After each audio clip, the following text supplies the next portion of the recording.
कृष्ण भगवान की जय। भगवान श्री कृष्ण की दिव्य वाणी को जब आज संजय ने ग्रहण किया, उस समय वो प्रभु के प्रेम में विभोर होकर कह रहा है कि भगवान श्री कृष्ण के गुण, प्रभाव, लीला, ऐश्वर्य, महिमा, नाम और स्वरूप का श्रवण, मनन, कीर्तन और दर्शन और स्पर्श आदि करने से मनुष्य के समस्त पापों का नाश हो जाता है।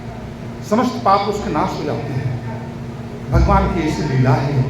तो भगवान की स्वरूप, लीला, नाम, महिमा, दर्शन, ऐश्वर्य, गुण, प्रभाव, इस सब स्पर्श, इसको जो है इस माध्यम से हम भक्त जो है परमात्मा के चरणों में अपने प्रीत लगाता है, भक्ति करता है।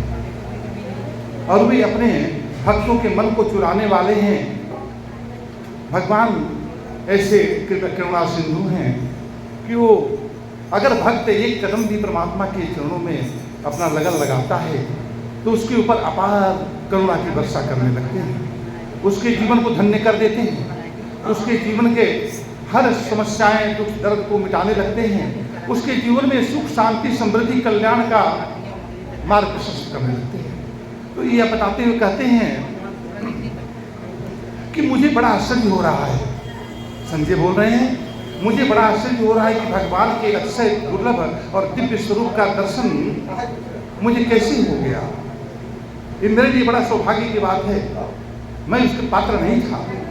मेरा तो ऐसा कुछ भी पुण्य नहीं था, ऐसा हो गया जो मेरे तो ऐसा कुछ भी पुण्य नहीं है, उस पुण्य का प्रभाव नहीं जिससे मुझे ऐसे रूप के दर्शन हो सकते हैं।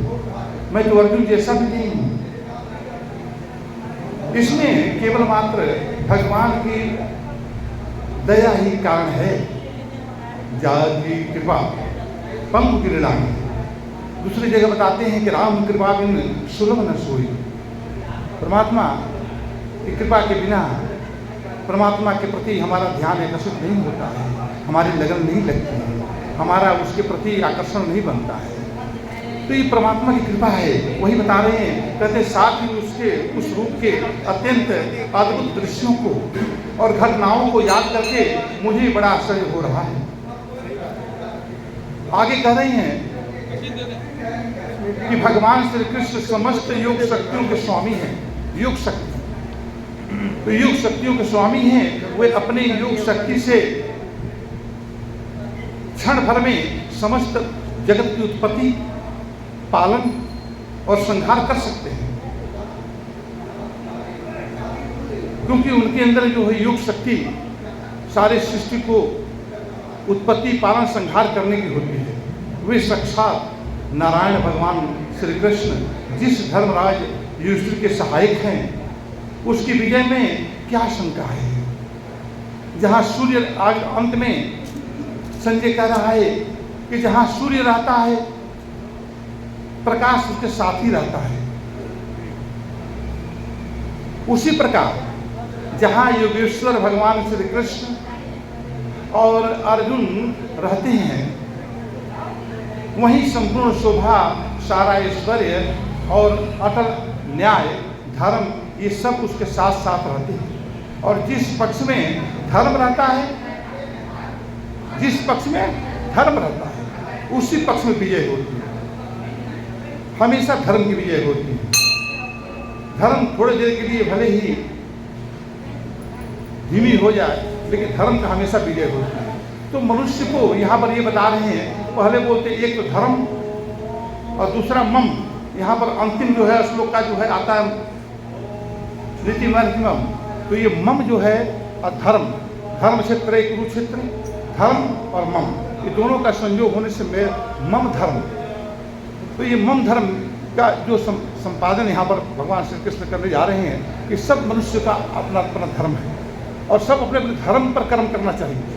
हम क्या करते हैं कि धर्म के ऊपर कर्म ना करके हम कुछ अधर्म का भी साथ ले लेते हैं, इसलिए हम दुखी रहते हैं। इसलिए हमें हर दुख समस्याओं का सामना करना पड़ता है। तो हमें धर्म पर हमेशा ध्यान रखना चाहिए कि धर्म पर हमारा हर कर्म सजता रहे। जीवन का कोई भी कर्म हर कर्म, हर एक्टिविटी आपका धर्म के ऊपर संचालित हो तो आपका विजय अवश्य होगी। आपके साथ कृष्ण है, आपके साथ अर्जुन है। ये बताते हुए यहीं से हम लोग गीता को आज विराम देने जा रहे हैं। यही श्लोक के साथ विराम होगा, अंतिम पढ़ लीजिए। तो उसके बाद में गीता का महात्म्य 5 मिनट के लिए आप सबके सामने आएगा। क्यों गीता पढ़ना जरूरी है, क्यों समझना जरूरी है, क्या गीता से मन में इसको पढ़ने से क्या हमको मिलता है जीवन में, इसको बताया जाएगा। अभी इस गीता के ओम तत्सदिति